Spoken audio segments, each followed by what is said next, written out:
Okay, our fourth question is, when you have a multi-organisational trust, how can you ensure that every school is managing low-level allegations against staff in the same way?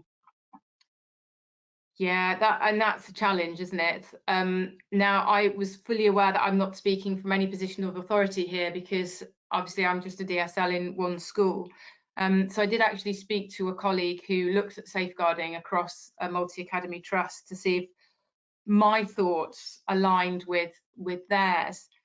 I think there are three main areas. The first area I'd say is that there should be parity across the organisation as a whole, and I think the way that you can achieve that, first of all, is by having the same system of recording, because that enables you then to make some comparisons between and have conversations where you're working from the same, we're singing from the same hymn sheet, essentially.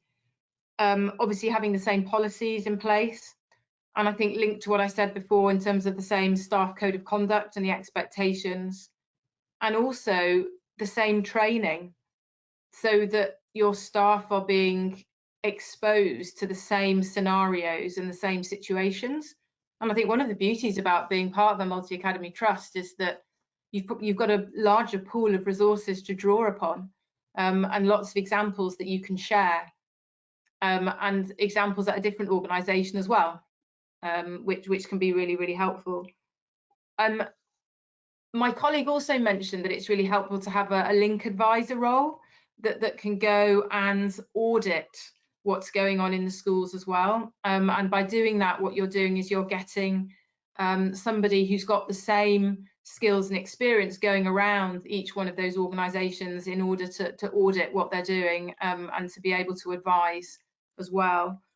And finally, I think it's really important for each one of those member schools within that trust to be able to challenge each other as well, and look at the figures and look at the data, and also expect their trustees to challenge that as well. So I think there's a big onus of responsibility here on the trustees that oversee that, to make sure that they are looking at those figures and that they are looking at trends and patterns to see that things are being reported in the same way across all of the schools.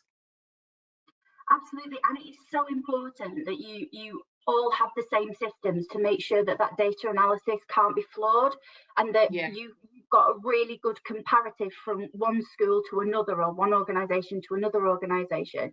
And it might be that one organisation has got 53 concerns and yet another organisation has got 0. Now my concern would be the one that's got 0, because just because they're not being reported doesn't mean that it's not happening.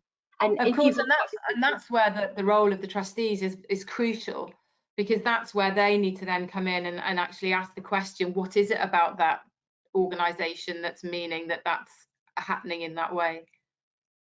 And then it means that you can be more proactive as well, doesn't it? Does that organisation need more training? Do they need more support? It makes sure that you have not only got a really solid overview, but it enables you to make things better as well. Yeah, it does.